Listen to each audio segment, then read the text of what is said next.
Իսկ դուք գիտեք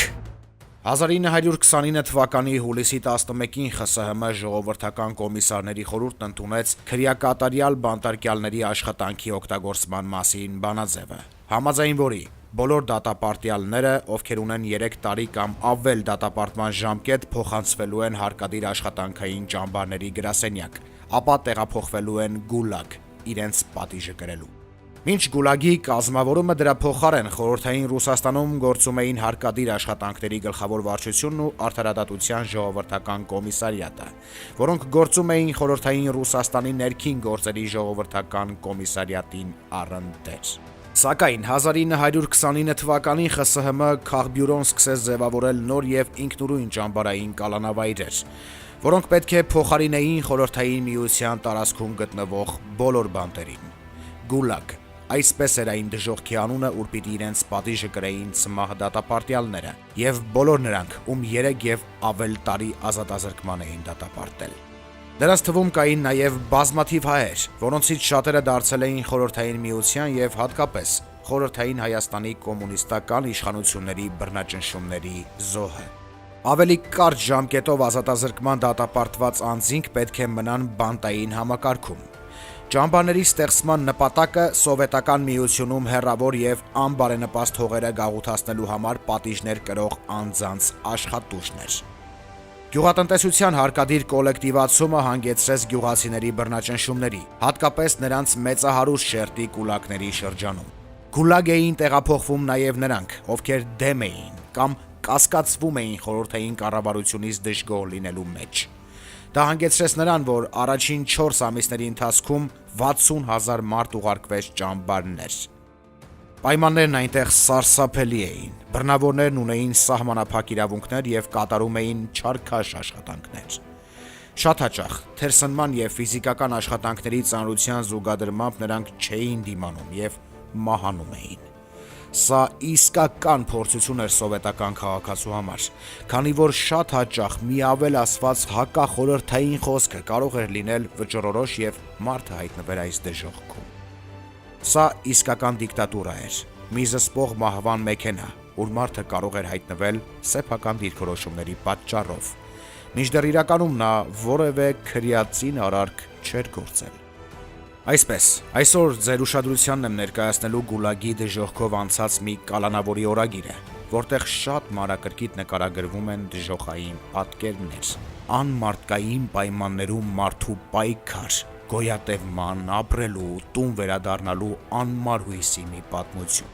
Բանտարկյալ Բեռնիկովի հիշողությունները հայտնաբերվել են ՆԿՎԴ-ի քննչական բանտի թանգարանի արխիվում։ Թանգարանի աշխատակիցները տեղեկություններ չունեն այն մասին, թե ով է բանտարկյալը, որտեղ է նա ապրել եւ աշխատել։ Սակայն հիշողություններից կարելի է եզրակացնել, որ նա կին եւ երեխաներ ուներ եւ որ նրանք եւս դարձել են բռնաճնշումների զոհ։ Բեռնիկովը անազատության մեջ իր պատիժը կրել է Կոլիմայում գտնվող ճամբարում, հանքափոր է եղել։ Իր պատմության մեջ Գուլագի բանտարկյալը հիշում է, թե ինչպես են իրեն նետել փոսը ճամբարի փախուստի փորձի համար եւ ինչպես է նա 13 օր պատժախցում առանց լույսի եւ սննդի մնացել։ Սարսափելի դրվագները բավականին շատ են։ 1938 թվականն էր, ձեռքիս մի թերթիկ կար, որում նշվում էր 20 տարվա ազատազրկում, հետագա իրավունքների կորստով 5 տարի ժամկետով։ Մեզ տեղափոխում էին Սեմիպալատինսկից մինչև Կոմսոմոլսկ ամուր բեռնատար ավտոմեքենաներով, որոնք բեռնված էին հարյուրավոր դատապարտյալներով։ Առանց սննդի էինք, քաղցից մեռնում էինք, սակայն հարկավոր էր դիմանալ այն բոլոր դժվարություններին, որոնք ստիպված էինք զգալ ճանապարհին։ Ձեռքերս ամբողջովին ցրտահարվել էին, բերանս չորացել, սակայն դիմանալ էր պետք։ Ճամբարում, որտեղ ես հայտնվեցի, մոտ 8000 մարդ կար։ Արագաշարժները քնելու տեղ ունենում էին 4 տախտակին, մյուսների դեպքում գետինը կար ու կար։ Մեր վերմակն ու բարձը միակ բաճկոնն էր, որով գնում էինք աշխատանքի։ Պարտավոր էինք անդադար աշխատել, ոչ մի րոպե չկանգնել, ինչի դիմաց մեզ տալիս էին 800 գրամ տարեկանի հաց, կես ծովատառեղ կամ անհասկանալի պարունակության պապուր, որից հաճախ էինք թունավորվում։ Ընթրիքից հետո նրանք պահանջում էին շարվել փողոցում, բոլորին ստուգում էին հատ-առհատ։ Բացակայության կամ ուշանալու համար միանգամից տարվում էինք պատժախոց 15 օրով։ Ժամանակի հետ ցուրտը դառնում էր անտանելի, այն մտնում էր մարմնիս մեջ, հասնում մինչև ոսկորներս։ Մի քանի անգամ կորցրեցի գիտակցությունս։ Բրիգադում 12 հոգի էինք։ Այդ ձմեռը մի կերպ գլորեցինք։ Հաճախ էի մտածում, թե որ մեղքիս համար եմ այսպես դաժան պատժի արժանացել։ Մեկ դույլ ալյուր էի գողացել։ Այդ չարաբաստիկ ալյուրի դիմաց հիմա պիտի 20 տարի տառապեմ այս դժոխքում։ Մտերմացել էի Իվան անունով մի բանտարկյալի հետ։ Եղբայրներ էինք դարձել եւ օգնում էինք միմյանց դժվար պահերին։ Իսկ այդ դժվար պահերն անընդհատ բախում էին մեր դուռը։ Մի անգամ այնպես ստացվեց, որ կարողացա փրկել մի վերակացուի կյանք եւ դա ինձ համար դարձավ ճակատագրական։ Ամառ էր։ Շոկն ուղղակի անտանելի էր։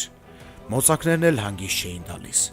Մեր վերադասը Վասիլի Երմակովը թունավոր սունկ էր կերել։ Վիճակը ծանր էր։ Տեղի բուժկետը ոչ մի բան չէր կարողանում անել, իսկ մարզային հոսպիտալը 300 կիլոմետր հեռու էր։ Առաջարկեցի օգնել եւ հեքիմ տատիս սովորացրածով մի թուրմ պատրաստեցի։ Երմակովը ոտքի կանգնեց։ Երբեմն կանչում էր իր խուց եւ կերակրում։ Հաճախ էլ այնպես էր կազմակերպում, որ խուսափում էի հանք գնալուց եւ ավելի հեշտ աշխատանք էի կատարում։ 3 տարի, արդեն 3 տարի է ինչ այստեղ եմ եւ ոչ մի լուր չունեմ ընտանիքիցս։ Օրերը թվում են անverջ եւ ամեն գիշեր ակամայից լալիս եմ,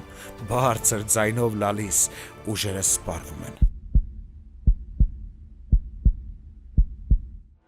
1941-ի ձմեռը շատ ցուրտ էր։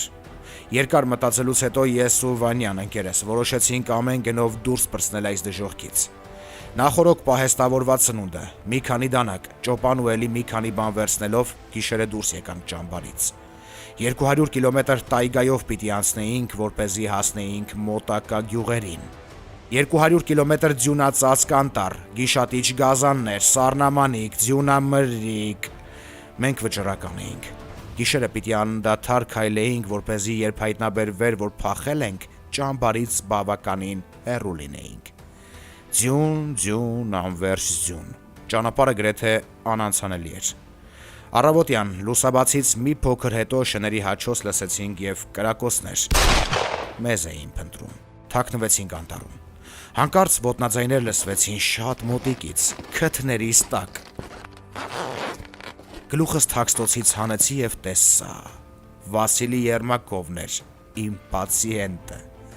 Նա տեսավ ինձ, ապա երկար նայեց աչքերիս մեջ եւ ասաց, որ ձայն չհանեմ, ապա շրջվեց եւ հրահանգեց, որ ուրիշ տեղ նայեն։ Այս կողմում մարդ չկա։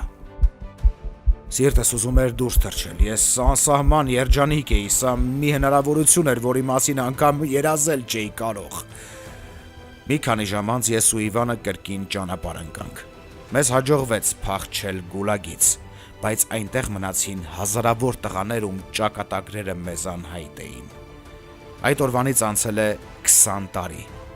Ես Գենադի Բեռնիկովն եմ, ով չկարողացավ համակերպվել անարդարության հետ, ով այդպես էլ չգտավ իր կնոջն ու երեխաներին։ Ուզում եմ, որ բոլորն իմանան իմ պատմությունը, մի դույլ ցորենի իմ դաժան պատմությունը։ Ես կարողացա։ Ինձ հաջողվեց։ Ուռա։